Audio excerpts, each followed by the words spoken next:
The morning mist clung to the endless rows of wheat like whispered secrets, heavy with the kind of silence that only farmland knows. In the distance, the old, weathered barn of Three Brothers Farm stood against the Oregon sky, its red paint faded by decades of rain and sun. This was Portland, 1971, where the countryside still stretched for miles without interruption, where families worked the land with their hands and trusted their neighbors with their lives. Somewhere beneath that peaceful facade, a mystery waited to unfold that would haunt this community for generations to come. The Whitmore family had owned Three Brothers Farm since the early 1900s, when patriarch Edmund Whitmore first cleared the dense Oregon forest to plant his dream. By 1971, the farm had grown into one of the most prosperous operations in the county, sprawling across nearly 800 acres of fertile soil. The name came from Edmund's three sons, who had worked alongside him until the Great Depression took its toll. But the legacy lived on through his grandson's family. Thomas Whitmore, now in his 50s, ran the farm with the same dedication his grandfather had shown.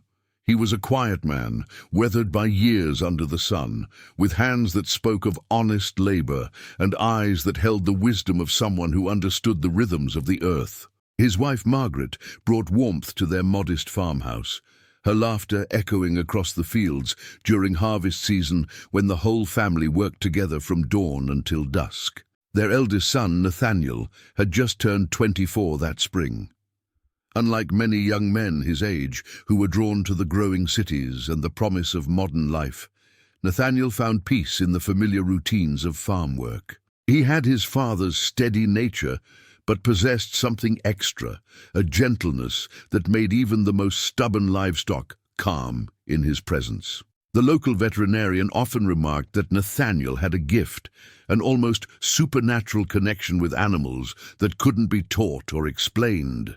Standing 6 feet tall, with sandy brown hair that caught golden highlights in the summer sun, Nathaniel had become something of a local heartthrob, though he seemed entirely unaware of the attention.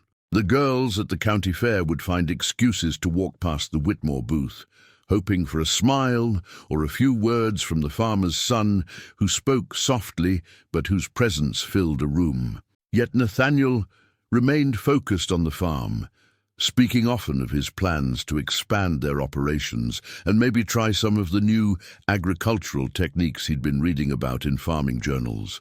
Margaret would later tell investigators that her son had seemed different in the weeks leading up to that October morning. Not troubled exactly, but thoughtful in a way that suggested something was weighing on his mind. During their evening meals, she noticed him staring out the kitchen window toward the western fields, his fork suspended halfway to his mouth as if he'd forgotten he was eating. When she'd ask what he was thinking about, he'd smile that gentle smile and say he was just planning for next season. The harvest of 1971 had been particularly abundant. The summer rains had come at exactly the right times, and the autumn weather had been crisp and clear, perfect for bringing in the crops. The Whitmores had hired additional help, as they did every year, bringing their workforce to nearly 15 people during the busiest weeks. Among them were the Morrison brothers, who'd worked harvests for the family for over a decade, and young Sarah Kellerman, whose family owned the neighboring farm. Sarah was 19, with dark hair that she kept braided while working and eyes the color of winter sky. She'd grown up alongside Nathaniel, their families celebrating holidays together and sharing the ups and downs of agricultural life. Over the years, their childhood friendship had deepened into something that neither of them had quite put into words, though everyone in the community seemed to understand that Sarah and Nathaniel were meant for each other. During those harvest weeks, Sarah would often find herself working in whatever section of the farm Nathaniel was assigned to. They'd talk quietly while their hands stayed busy, sharing observations about the weather, discussing plans for the community harvest festival, or simply enjoying the comfortable silence that comes between people who've known each other their entire lives. Margaret noticed how her son's entire demeanor would brighten whenever Sarah arrived each morning, and how he'd find reasons to walk her to her car at the end of each workday. The community of Portland in 1971 was the kind of place where people still left their doors unlocked and children could wander freely from farm to farm. The nearest town was 15 miles away, connected by a two-lane road that curved through forests of Douglas fir and oak. Most families had lived in the area for generations, creating a network of relationships that functioned almost like an extended family. When someone needed help, neighbors appeared without being asked. When someone was grieving, casseroles and comfort arrived at their door. This close-knit nature made what happened on October 15th all the more shocking. The morning had started like any other during harvest season. Margaret rose before dawn to prepare breakfast for the workers, filling the farmhouse kitchen with the aroma of fresh coffee, bacon, and homemade biscuits. Thomas reviewed the day's plan with his foreman, while Nathaniel helped load tools and equipment onto the flatbed truck they'd use to transport everything to the fields. The western section of the farm was scheduled for harvest that day, a particularly productive area where the wheat grew tall and thick. It was also the most remote section of their property, bordered on three sides by dense forest and accessible only by a narrow dirt road that Thomas had carved out years earlier. The isolation made it peaceful for working, but it also meant that sounds didn't carry well between the different groups of workers spread across the vast field. By 8 in the morning, all 15 workers had been divided into 3 groups, each responsible for a different section of the western field. Nathaniel led one group that included Sarah and 2 of the Morrison brothers. His easy leadership style and thorough knowledge of the equipment made him a natural choice to supervise, and the workers respected his judgment, even though he was younger than most of them. The work progressed smoothly through the morning hours.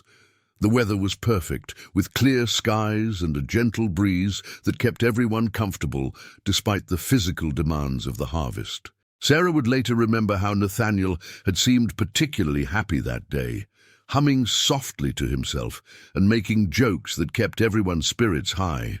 Around 10:30, he'd even surprised her with a thermos of her favorite tea that his mother had prepared especially for her. As they worked deeper into the western field, the wheat grew increasingly dense, creating narrow corridors between the rows where visibility was limited to just a few feet in any direction. This was normal during harvest, and the workers had developed a system of calling out to each other periodically to maintain awareness of everyone's location. The sound of their voices and the mechanical rhythm of cutting and bundling created a familiar symphony that spoke of productive labor and shared purpose. It was approximately 11:15 when things changed forever. James Morrison, the elder of the 2 brothers working in Nathaniel's group, had been cutting wheat about 20 feet to the south of where Nathaniel was working. The stalks in that area were particularly thick, requiring more careful attention to avoid dulling the blades. James estimated that he worked in focused silence for perhaps 10 or 15 minutes before realizing that he hadn't heard Nathaniel's voice in what seemed like an unusually long time. At first, James wasn't concerned. The work was absorbing, and it wasn't uncommon for periods of quiet concentration to stretch longer than usual. But when he called out a routine question about whether they should move to the next section and received no response, a small seed of worry began to form in his mind. Sarah had been working the northernmost section of their assigned area, roughly 30 feet from where Nathaniel should have been. She too had noticed the absence of his voice, though she couldn't pinpoint exactly when she'd last heard him speak. Like James, she initially assumed he was simply focused on a particularly challenging section of wheat. When James called out again and still received no answer, he decided to walk over to check on Nathaniel's progress. What he found was a section of partially cut wheat, with Nathaniel's tools lying exactly where he would have set them down to take a brief rest. His water bottle sat unopened nearby, and his work gloves were folded neatly beside a bundle of freshly cut stalks. But Nathaniel himself was nowhere to be seen. James called Sarah over, and together they searched the immediate area, assuming that Nathaniel had perhaps walked back toward the truck or stepped into the nearby tree line for privacy. When their calls went unanswered and they found no sign of him, James made the decision to alert Thomas and the other work groups. Within minutes, all 15 workers had converged on the area where Nathaniel had been working. Thomas arrived with barely controlled panic in his voice, calling his son's name with an urgency that sent chills through everyone present. They spread out in an organized search pattern, combing through every row of wheat, checking the forest border, and walking the entire perimeter of the western field. An hour of searching revealed nothing. Thomas sent one of the workers to the farmhouse to call the county sheriff, while the rest continued expanding their search radius. Margaret arrived shortly after, her face pale but determined, carrying additional water and supplies for the searchers. She walked through the exact spot where her son had been working, touching his abandoned tools as if they might provide some clue to his whereabouts. Sheriff Harold Brennan reached the farm by 2 o'clock that afternoon, accompanied by 3 deputies and a volunteer search coordinator from the county emergency services. Brennan was a methodical man who'd served the community for over 20 years, handling everything from petty theft to domestic disputes, but he'd never encountered a case quite like this one. The sheriff's initial assessment focused on the most logical explanations. Perhaps Nathaniel had suffered some kind of medical emergency and had wandered away in confusion.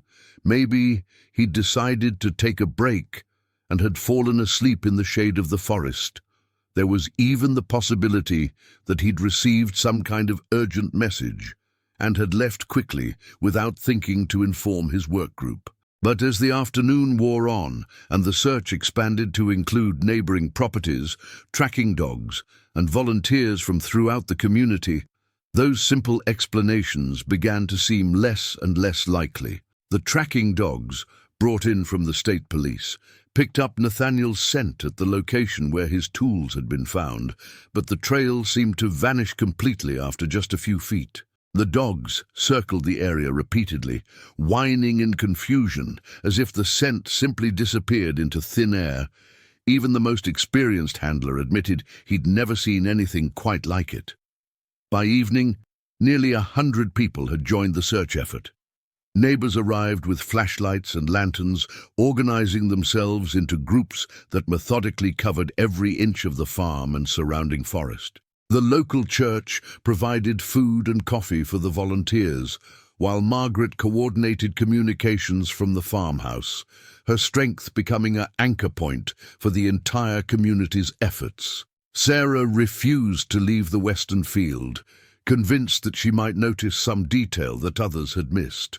She walked the same paths over and over, calling Nathaniel's name until her voice grew hoarse. Several times, other searchers tried to convince her to rest, but she couldn't bear the thought of abandoning the area where she'd last seen him.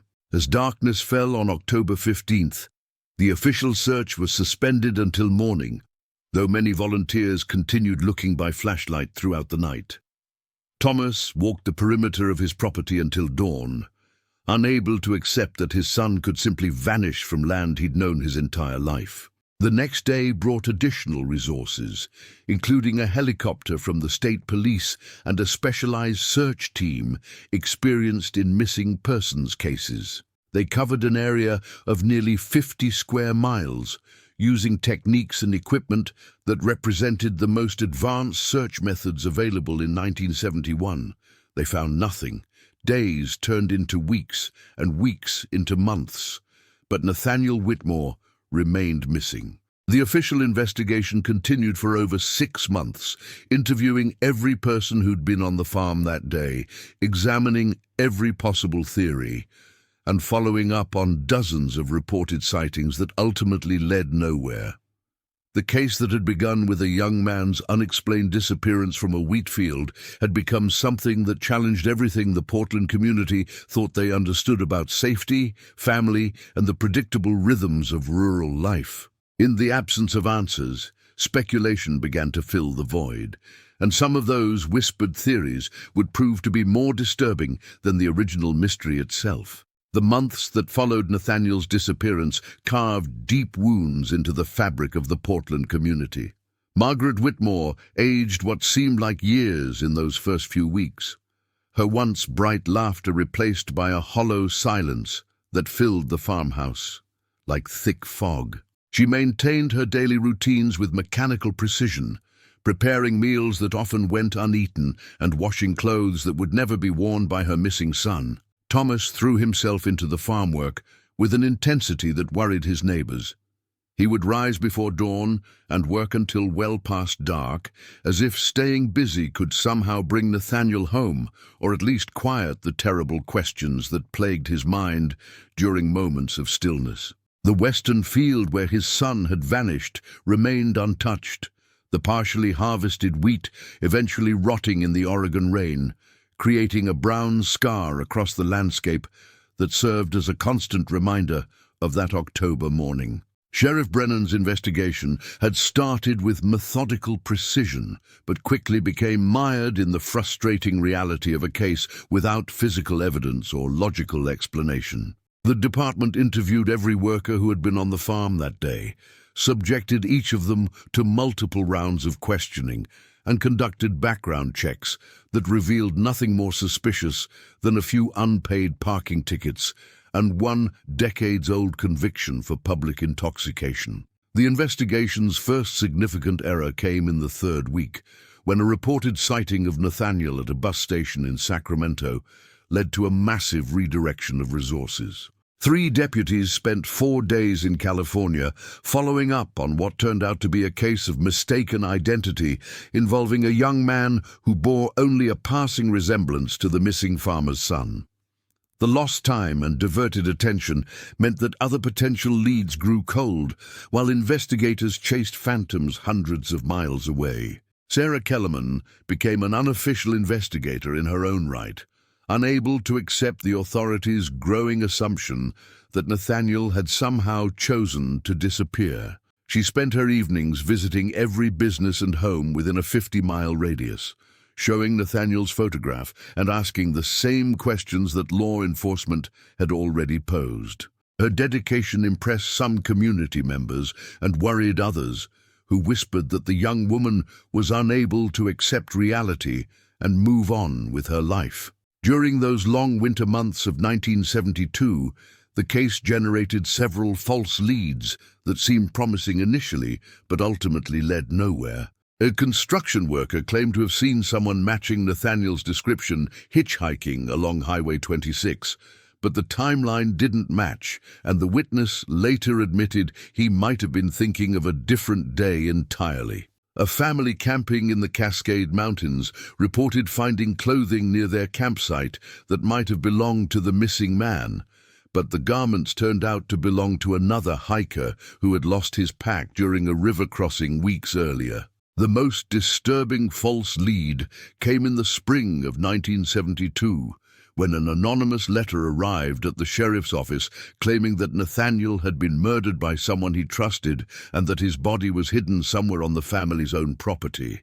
The letter triggered an intensive search of every building, well, and storage area on Three Brothers Farm, using equipment borrowed from the state police and volunteers who worked in careful grid patterns across hundreds of acres. The search revealed nothing except the emotional toll it took on the Whitmore family, who were forced to watch strangers systematically examine every corner of their home and livelihood. Margaret later described those days as among the worst of the entire ordeal, worse even than the initial disappearance, because it felt like an accusation that her family was somehow hiding the truth about their own son and brother. As the first anniversary of Nathaniel's disappearance approached, Sheriff Brennan made the difficult decision to scale back active investigation efforts. The case would remain officially open, but with no new leads and no physical evidence to examine, the department's limited resources needed to be directed toward more recent cases where progress seemed possible. The decision was announced quietly, without fanfare, but word spread quickly through the community and felt like a betrayal to those who had never stopped hoping for answers. Thomas Whitmore's response to the news was characteristic of his understated nature. He simply nodded when Sheriff Brennan delivered the information personally, thanked the officer for his efforts, and returned to his work in the fields. But neighbors noticed that something fundamental had changed in the farmer's demeanor. The quiet strength that had sustained him through the initial crisis had been replaced by a resignation that seemed to settle into his bones like winter cold. The case officially entered inactive status in November of 1972, filed away in a cabinet that would eventually hold dozens of other unsolved mysteries from the county's rural communities. The paperwork documented hundreds of hours of investigation, interviews with over 60 witnesses, and the systematic examination of theories ranging from accidental death to voluntary disappearance to kidnapping. What it couldn't document was the way Nathaniel's absence continued to echo through every aspect of life in Portland. The harvest seasons that followed were subdued affairs. Other farming families continued to help the Whitmores bring in their crops, but the easy camaraderie that had once characterized these community efforts was replaced by an awkward awareness of the empty space where Nathaniel should have been working.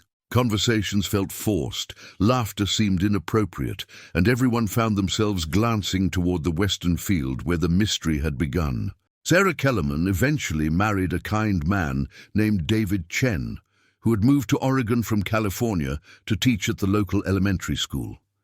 Their wedding in 1975 was a modest celebration that friends later described as beautiful but melancholy, as if everyone present was thinking about another wedding that should have happened, but never would. Sarah kept her maiden name professionally and maintained her friendship with the Whitmore family, though the relationships were forever marked by the shared weight of unanswered questions. Margaret found solace in volunteer work, organizing community events and helping other families in crisis. She seemed to pour all the maternal energy she would have directed toward grandchildren into caring for her neighbors' needs. Thomas gradually took on a leadership role in the Regional Farmers Association, using his reputation for integrity and hard work to advocate for agricultural interests in the state capital. Neither of them ever spoke publicly about their missing son, but everyone understood that their public service was a way of creating meaning from their private loss. The late 1970s brought changes to the Portland community that would have seemed impossible a decade earlier. The construction of a new interstate highway shortened the drive to the nearest city, making it easier for young people to pursue opportunities outside agriculture. Several long-established family farms were sold to development companies, and the first suburban housing development appeared on land that had grown wheat and corn for generations. Sheriff Brennan retired in 1978 and was replaced by a younger man who had studied modern investigative techniques at the State Police Academy. The new sheriff, Robert Martinez, reviewed several cold cases during his first year in office, including Nathaniel's disappearance, but concluded that the original investigation had been thorough and that no new avenues seemed promising without fresh evidence or witnesses. The 1980s brought technological advances that might have helped solve the case if they had been available in 1971. Improved communication systems, computerized record-keeping, and more sophisticated forensic techniques were gradually adopted by law enforcement agencies throughout Oregon. But these innovations couldn't retroactively fill the gaps in evidence that had plagued the investigation from the beginning. Sarah Chen became the unofficial keeper of Nathaniel's memory, maintaining contact with anyone who had been involved in the original search and investigation. She collected newspaper clippings, preserved photographs, and created detailed timelines that she hoped might someday reveal a pattern that had been missed. Her husband, David, understood and supported this commitment, though he sometimes worried that Sarah's inability to find closure was preventing her from fully embracing their life together. The Whitmore family adapted to their loss in ways that honored Nathaniel's memory while allowing them to continue functioning. Margaret created a small garden near the farmhouse where she grew the vegetables that had been her son's favorites, and Thomas established a scholarship fund at the local high school for students planning to study agriculture. These gestures provided comfort without calling excessive attention to their grief, allowing the family to maintain their privacy while acknowledging their permanent sense of loss. As the 1990s arrived, many of the original participants in the search and investigation had moved away, retired, or passed away. James Morrison, who had been the last person to work alongside Nathaniel, died of a heart attack in 1989, taking with him any additional details he might have remembered about that October morning. Sheriff Brennan suffered a stroke in 1991 that affected his memory, making it impossible for him to provide any new insights into the case that had frustrated him for so many years.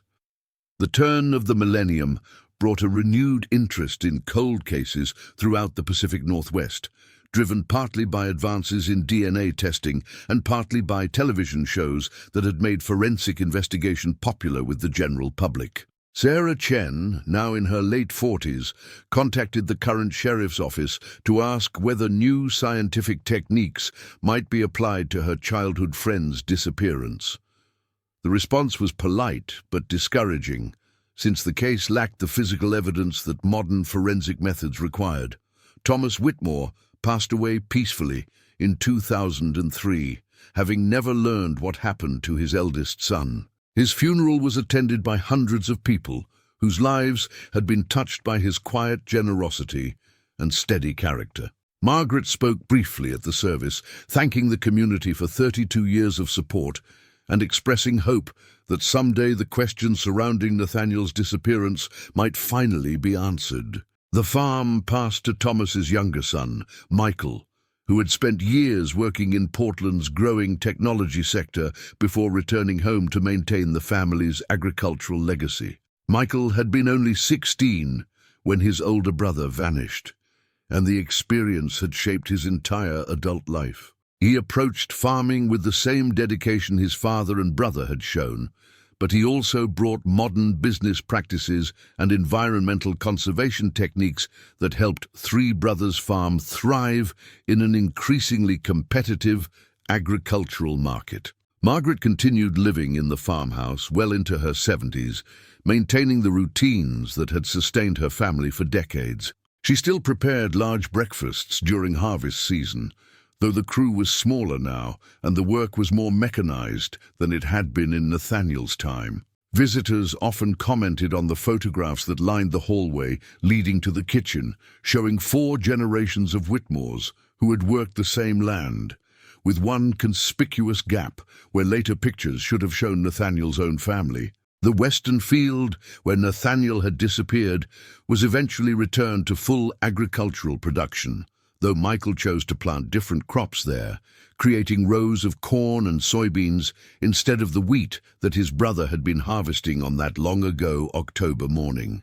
The change felt appropriate to most family members, honoring the memory of what had happened while allowing life to continue moving forward. Sarah Chen retired from her job as a librarian in 2008, but continued her informal role as the guardian of Nathaniel's case file.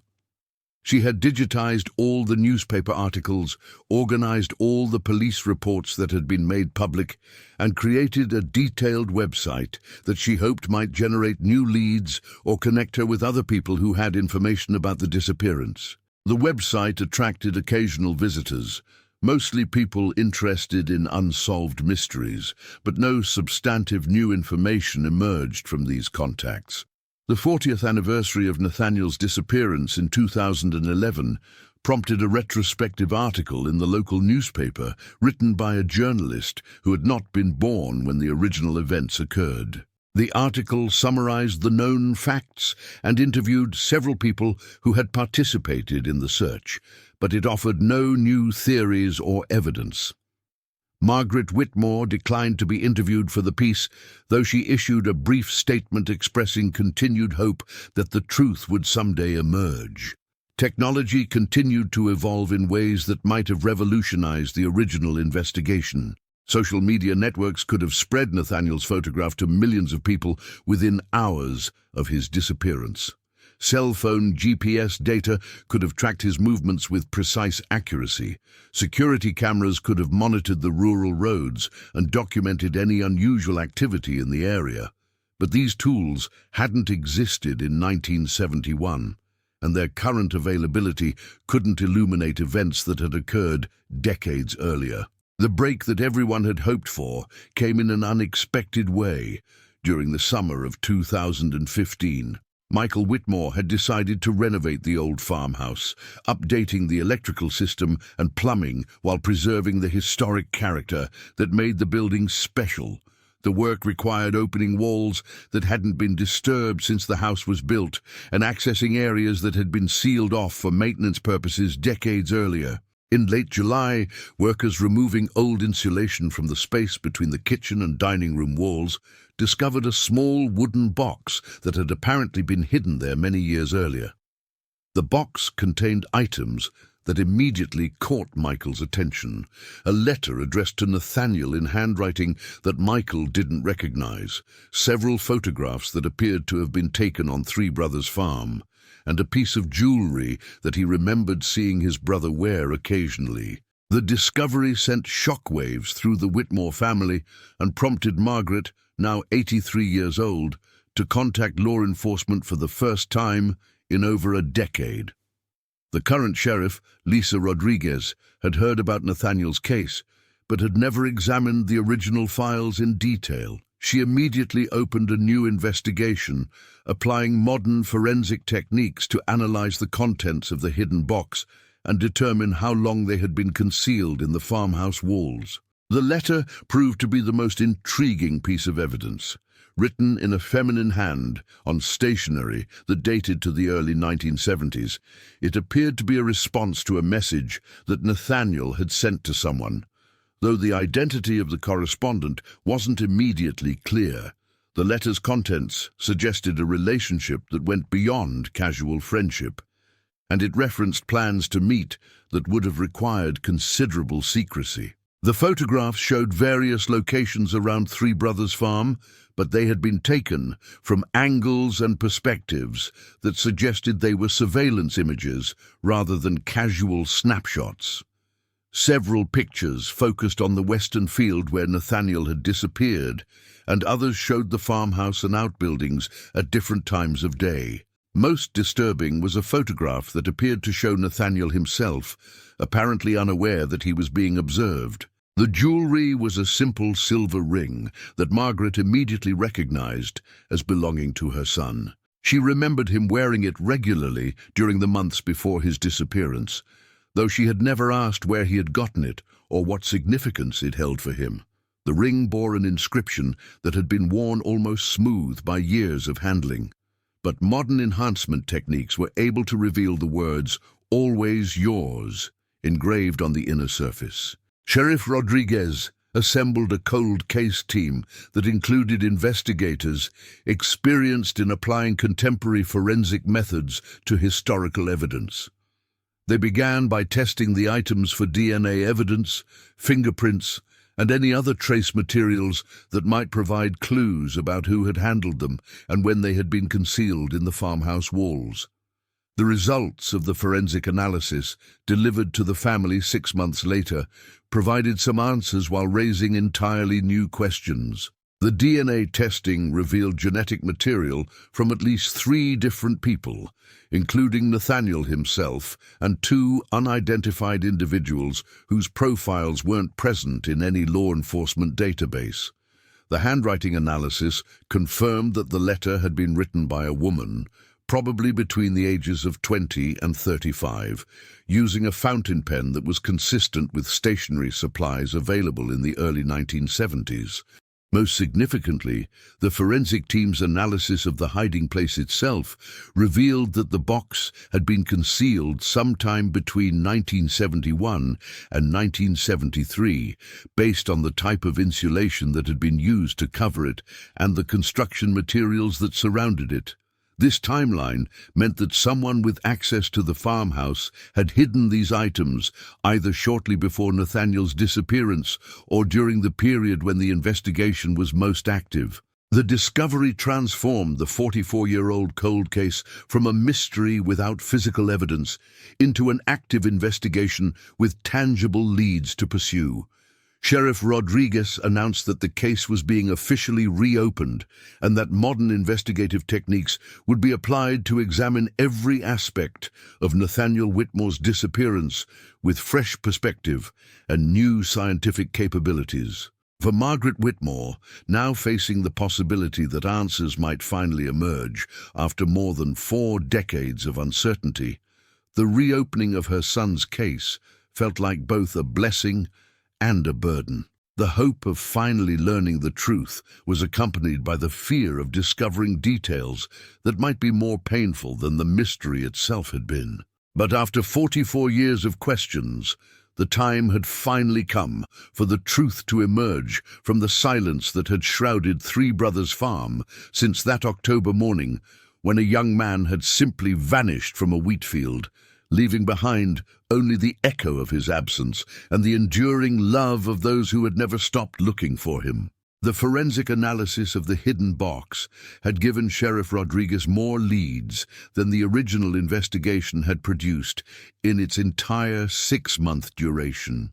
Working with a team of specialists from the state police, she began the painstaking process of following each thread of evidence while simultaneously re-examining every aspect of the case with modern investigative techniques. The letter found in the box proved to be the most revealing piece of evidence. Advanced handwriting analysis compared the script to samples from dozens of women who had lived in the Portland area during the early 1970s. The process took months, but eventually produced a match that sent shockwaves through everyone connected to the case. The handwriting belonged to Rebecca Morrison, the younger sister of James Morrison, who had worked alongside Nathaniel on that October morning. Rebecca had been 22 in 1971, married to a man named Carl Weber, who owned a small auto repair shop in town. She had rarely visited Three Brothers Farm and had never been considered a significant figure in Nathaniel's life, which explained why investigators had never examined her connection to the missing young man. When Sheriff Rodriguez and her team arrived at Rebecca Weber's modest home on a quiet residential street, they found a woman in her late 60s whose appearance suggested that she had been carrying a heavy burden for many years. Her hair had gone completely white, and her eyes held the kind of weariness that comes from decades of sleepless nights and carefully guarded secrets. Rebecca's initial response to the investigators was defensive, claiming that she barely remembered Nathaniel and had no idea how any of her belongings might have ended up hidden in the Whitmore farmhouse. But when Sheriff Rodriguez showed her the letter and explained that modern forensic techniques had definitively linked her handwriting to the evidence, Rebecca's composure crumbled. The story that emerged over the course of several interviews revealed a relationship that had developed in secret during the months leading up to Nathaniel's disappearance. Rebecca had been trapped in an unhappy marriage to a man who had grown increasingly controlling and occasionally violent as their financial situation deteriorated. Her visits to Three Brothers Farm had initially been innocent, accompanying her brother James when he needed transportation to work, but she had gradually found herself drawn to Nathaniel's gentle nature and genuine kindness. What had started as casual conversations while waiting for James to finish his work had evolved into something deeper. Nathaniel and Rebecca had begun meeting secretly, usually in the early evenings when her husband was working late at his shop and the farm work had ended for the day. They would walk through the less-traveled sections of the property, talking about their dreams for the future and the challenges they faced in their current circumstances. Rebecca tearfully explained to investigators that Nathaniel had been the first person in her adult life who had treated her with genuine respect and affection. Her marriage to Carl had been arranged by their families when she was barely 19. And she had never experienced the kind of emotional connection that developed during those quiet conversations in the wheat fields. Nathaniel, for his part, had found in Rebecca someone who understood his more introspective nature and shared his love for the subtle beauty of rural life. The relationship had never become physical, Rebecca insisted, though she acknowledged that both of them had begun to imagine a future together. They had discussed the possibility of Rebecca divorcing her husband and Nathaniel formally courting her, but both understood that such a development would create enormous scandal in their conservative community. The social expectations of the early 1970s made it nearly impossible for a married woman to leave her husband, regardless of the circumstances, and the financial realities meant that Rebecca would have had few options for supporting herself. The letter found in the hidden box had been Rebecca's response to a message from Nathaniel suggesting that they meet to discuss their relationship and determine what steps they might take toward a future together. She had written it the evening before his disappearance, planning to give it to him when they met that night after the farm work was finished. But Nathaniel had vanished before their meeting could take place, leaving Rebecca with nothing but unanswered questions and the terrible fear that their secret relationship might somehow have contributed to his disappearance. The photographs in the box told an even more disturbing story. Under careful examination, investigators determined that they had been taken by someone conducting surveillance of Three Brothers Farm, focusing particularly on Nathaniel's daily routines and the locations where he and Rebecca had met for their secret conversations. The images had been shot with a telephoto lens from considerable distance, suggesting that whoever had taken them had been conducting organized observation over an extended period. The most chilling discovery came when investigators used digital enhancement techniques to examine the backgrounds of several photographs. In 3 separate images, they found evidence of another person who had been present during Nathaniel and Rebecca's meetings, someone who had positioned himself to observe their interactions while remaining hidden from their view. The enhanced images weren't clear enough to definitively identify the observer, but they provided enough detail to determine that it had been a man of average height and build, wearing dark clothing that would have helped him blend into the shadows of the farm buildings and tree lines. The systematic nature of the surveillance suggested someone with patience, planning ability, and a personal investment in monitoring Nathaniel's activities. Sheriff Rodriguez's team began investigating who might have had both the motivation and opportunity to conduct such surveillance. The obvious suspect was Rebecca's husband, Carl, but initial inquiries suggested that he had been unaware of his wife's emotional connection to Nathaniel. Carl had always been focused on his struggling business and had rarely paid attention to his wife's activities as long as she fulfilled her domestic responsibilities and didn't cause any public embarrassment. The breakthrough came when investigators decided to re-examine the original witness statements from 1971, looking for any details that might have seemed insignificant at the time but could now provide crucial context.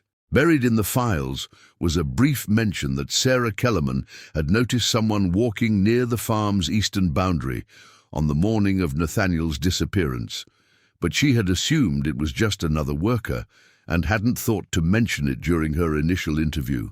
When contacted by investigators, Sarah Chen, now 63 years old, was able to provide a more detailed description of what she had observed. The person she had seen had been moving parallel to the work area, but had stayed far enough away to avoid being recognized. At the time, she had been entirely focused on her own tasks and had only noticed the figure peripherally. But the memory had remained clear because it had struck her as slightly unusual behavior for a farm worker. Working with Sarah's description and the enhanced surveillance photographs, investigators began to develop a profile of someone who had been systematically monitoring Nathaniel's activities during the weeks before his disappearance. The individual had possessed detailed knowledge of the farm's layout, had been able to move around the property without attracting attention, and had been specifically interested in documenting Nathaniel's relationship with Rebecca Morrison Weber.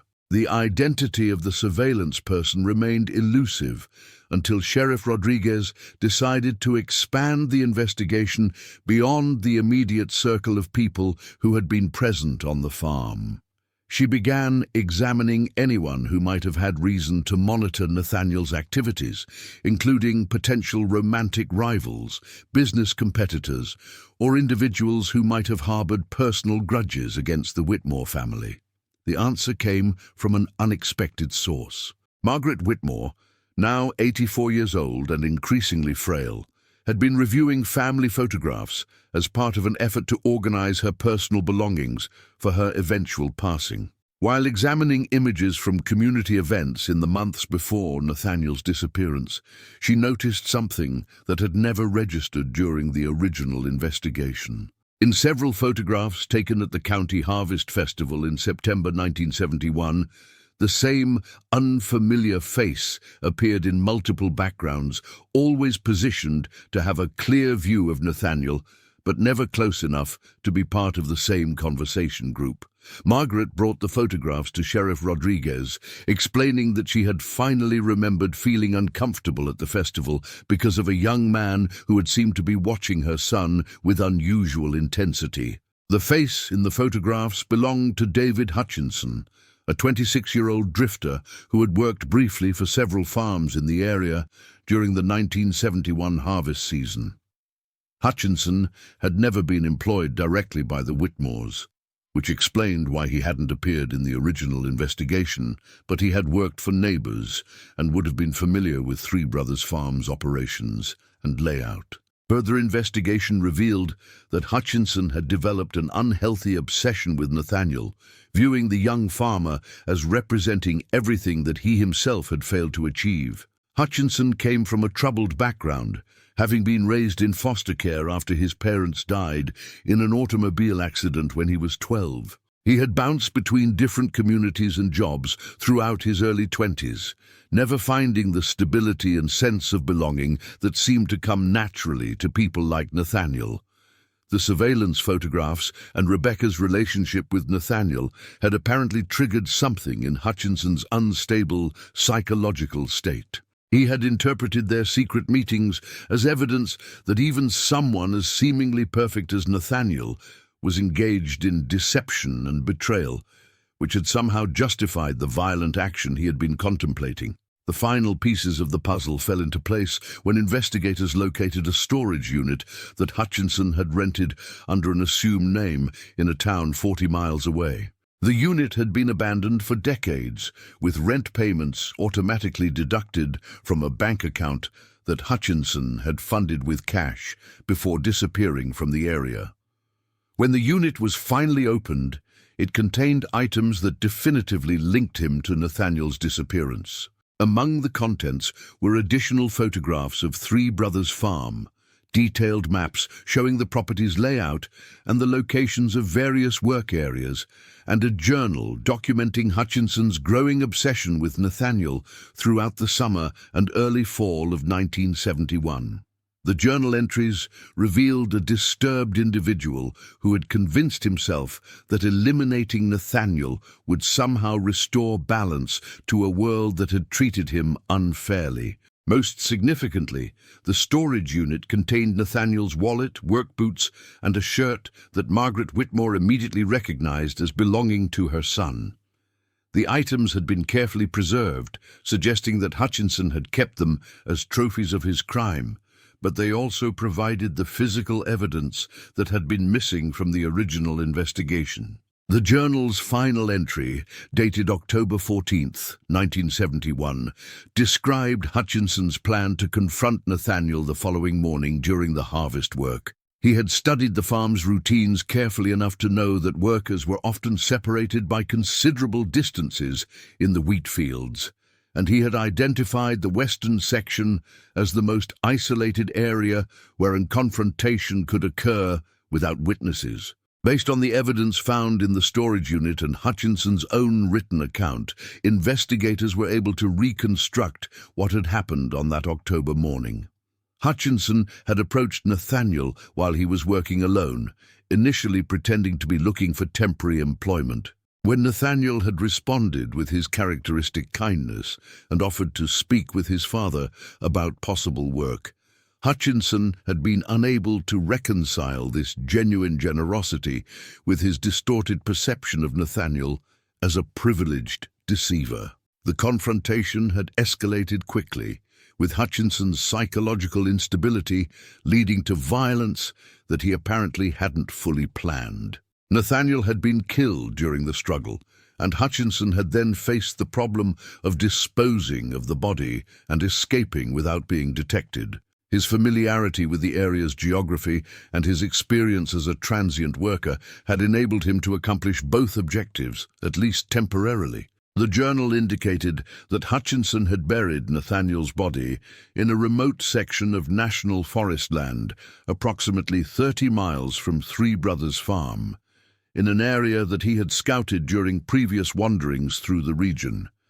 He had then systematically eliminated evidence of his presence on the farm and had left the Portland area entirely, moving on to other communities where his transient lifestyle allowed him to blend in anonymously. Sheriff Rodriguez organized a search of the burial site described in Hutchinson's journal, using ground-penetrating radar and other modern techniques to locate remains that had been concealed for over 4 decades. The search took several days, but eventually recovered skeletal remains that DNA analysis confirmed belonged to Nathaniel Whitmore. The discovery brought a mixture of grief and relief to the Whitmore family. Margaret had always hoped that her son might somehow still be alive, despite the logical impossibility of such an outcome after so many years. Learning that he had indeed died on that October morning was devastating, but it also provided the closure that had been missing for 44 years. The investigation also revealed that David Hutchinson had died in 1987, killed in a single-car accident in Montana while driving under the influence of alcohol. His death meant that he would never face trial for Nathaniel's murder, but it also explained why he had never been apprehended despite the extensive searches that had followed the disappearance. He had literally taken his secrets to the grave, leaving behind only the hidden evidence that had finally brought the truth to light. Rebecca Weber's role in the case proved to be more complicated than anyone had initially realized. While she had not been directly involved in Nathaniel's death, her failure to come forward with information about their relationship had hindered the original investigation. She had hidden the evidence in the farmhouse walls because she had feared that revealing her connection to Nathaniel would make her a suspect, but also because she had been terrified of her husband's reaction if he learned about her emotional involvement with another man. The revelation of Rebecca's relationship with Nathaniel created another layer of pain for the Whitmore family, particularly for Margaret, who had never known that her son had been contemplating a serious romantic relationship. The knowledge that Nathaniel had been planning for a future that would never arrive made his death seem even more tragic, representing not just the loss of who he had been, but also the destruction of all the possibilities that had died with him. Sarah Chen's reaction to learning about Nathaniel's relationship with Rebecca was complex and deeply personal. For over 4 decades, she had carried the assumption that she and Nathaniel had been moving toward a romantic relationship that would have naturally developed if he hadn't disappeared. Discovering that his heart had actually belonged to someone else required her to fundamentally re-examine her memories and assumptions about their final weeks together. The legal resolution of the case was necessarily limited by the death of the primary suspect, but Sheriff Rodriguez was able to officially close the investigation with a determination that Nathaniel Whitmore had been murdered by David Hutchinson on October 15, 1971. The finding provided official validation of what the family had always known, that Nathaniel had not chosen to disappear, but had been the victim of a violent crime. The recovery of Nathaniel's remains allowed the family to finally lay him to rest in the cemetery where 4 generations of Whitmores had been buried. The funeral service, held on a crisp autumn morning that reminded everyone of the day he had disappeared, was attended by hundreds of people who had never forgotten the gentle young man who had vanished from the wheat field. Margaret Whitmore, now 85 and visibly failing, spoke briefly at the service about the gratitude she felt for finally knowing the truth about her son's fate. She thanked the community for never giving up hope and expressed particular appreciation for Sarah Chen's decades of dedication to keeping Nathaniel's memory alive. Her words were delivered with the quiet dignity that had sustained her through 44 years of uncertainty, but everyone present could see the relief in her eyes. The service also provided an opportunity for Rebecca Weber to publicly acknowledge her relationship with Nathaniel and to ask forgiveness from his family for her decades of silence. Her confession was met with a mixture of understanding and sadness, as people tried to balance their sympathy for her difficult situation with their awareness of how her secrecy had complicated the search for truth. Michael Whitmore announced at the service that Three Brothers Farm would establish the Nathaniel Whitmore Memorial Foundation, dedicated to supporting families dealing with missing persons cases. The foundation would provide resources for extended searches, advocate for improved investigative techniques, and offer emotional support for relatives facing the unique challenges of unresolved disappearances. In the months that followed the funeral, the Portland community began the process of integrating this new knowledge into their collective memory of the events that had shaped their lives for nearly half a century.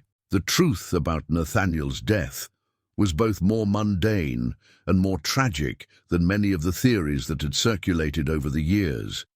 There had been no elaborate conspiracy, no family secrets, no supernatural explanations. Just a troubled young man whose psychological problems had led him to commit a senseless act of violence against someone who had shown him only kindness. Margaret Whitmore passed away peacefully in her sleep 6 months after her son's funeral, finally able to rest, knowing that the questions that had haunted her for so long had been answered. Her death marked the end of an era for Three Brothers Farm and for the community that had rallied around her family during their decades of uncertainty. The farm continued operating under Michael's management, but he made several changes that honored his brother's memory while acknowledging the need to move forward. The western field where Nathaniel had disappeared was converted into a memorial garden, planted with native Oregon wildflowers that bloomed each spring in a riot of color that could be seen from miles away. Sarah Chen found that learning the truth about Nathaniel's final weeks had freed her to more fully appreciate the life she had built with her husband David. Understanding that her relationship with Nathaniel had been based more on childhood affection than adult romantic love allowed her to stop living in the shadow of what might have been and to embrace what actually was. The case attracted national attention when Sheriff Rodriguez published an article about the investigation in a law enforcement journal, highlighting how modern forensic techniques had been applied to solve a decades-old mystery. The story inspired other communities to re-examine their own cold cases and led to the resolution of several similar disappearances throughout the Pacific Northwest. For the investigators who had worked on the case, the resolution provided professional satisfaction, but also sobering reminders about the limitations of justice. David Hutchinson would never face trial for his crime, never be forced to account for the decades of pain his actions had caused, never provide answers to the questions that remained about his motivations and mental state. The truth had been revealed, but accountability remained forever beyond reach. The discovery of Nathaniel's fate also prompted broader conversations within the community about how mental health issues had been understood and addressed in the early 1970s. David Hutchinson's troubled background and psychological instability might have been recognized and treated differently in a later era, potentially preventing the tragedy that had destroyed so many lives.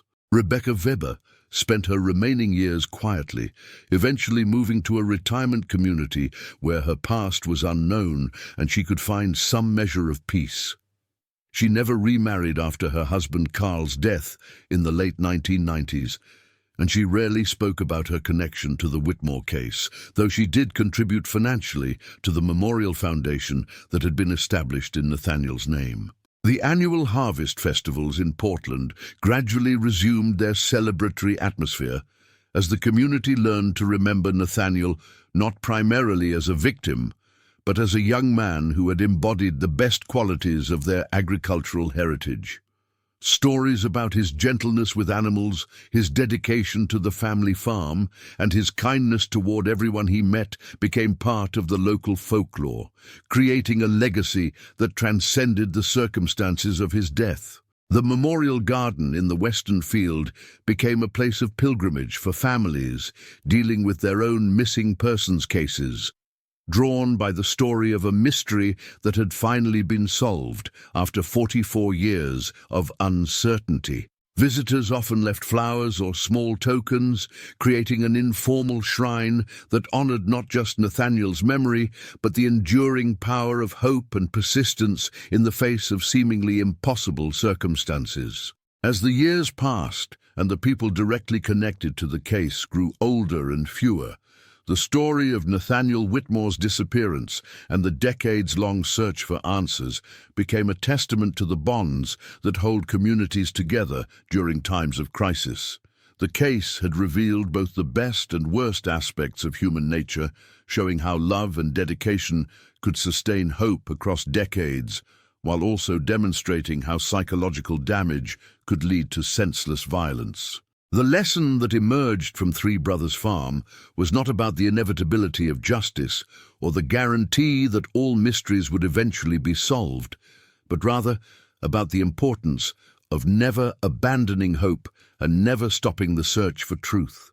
Nathaniel's story had taken 44 years to complete, but its ending had finally brought peace to those who had loved him and closure to a community that had never forgotten his gentle presence in their lives. In the memorial garden where wheat had once grown, the wildflowers bloomed each spring with a beauty that seemed to echo Nathaniel's own quiet grace, creating something lasting and meaningful from ground that had once been marked only by loss and questions. The transformation from mystery to memory, from absence to presence, from questions to answers, had taken nearly half a century, but it had finally allowed a young man's story to conclude, not in darkness, but in the gentle light of truth and remembrance.